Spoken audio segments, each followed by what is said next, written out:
Assalamu alaikum wa rahmatullahi wa barakatuh. So inshallah today we'll be looking at a very interesting video that talks about terrorism. But then the general mass look at it in a different light, which is quite unfortunate. But before we go into this video, let's try to look at the definition of terrorism, and let's see what it means and who the terrorists are. Because oftentimes when you mention Islam, it is always associated or linked to terrorism, and Muslims are oftentimes called terrorists. So let's look at this definition to have a better view of what we are about to see. So terrorism is the deliberate commission of an act of violence to create an emotional response through the suffering of the victims in the furtherance of a political or social agenda.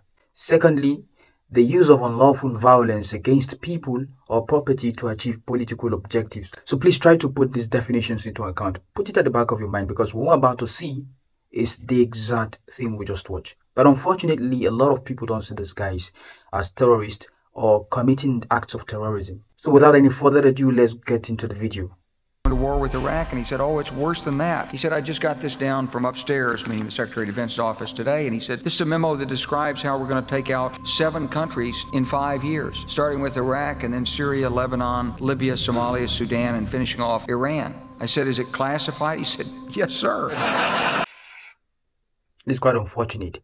7 different countries, and if you notice, these are all Muslim countries. Like I said, somehow Islam is linked to acts of terrorism. Muslims are called terrorists, and these guys from the West are seen as the Messiah of the world. The people that have come to save the world.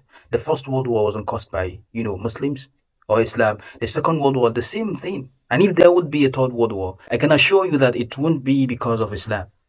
But somehow Islam is linked to acts of terrorism. Muslims are called terrorists. Muslims can't even do without violence, spreading violence.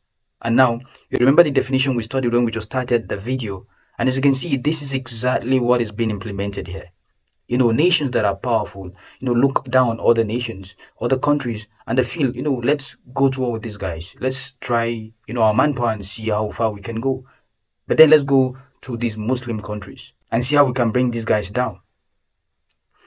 It's quite unfortunate. What is even more painful is when you ask the ordinary people in the street about Islam, all they tell you is Islam is all about violence, Muslims are terrorists, and all that. But when you ask them for a proof, when you ask them where do they hear this from, they will tell you from the TV. The media has really done a disservice to Islam. And this shows how, they've openly shown their double standards when it comes to, reporting and all that. I appeal to you, study Islam, learn about Islam, study the history of, Islam, and you would get to appreciate, the contributions of Islam to the world. Assalamu alaikum wa rahmatullahi wa barakatuh.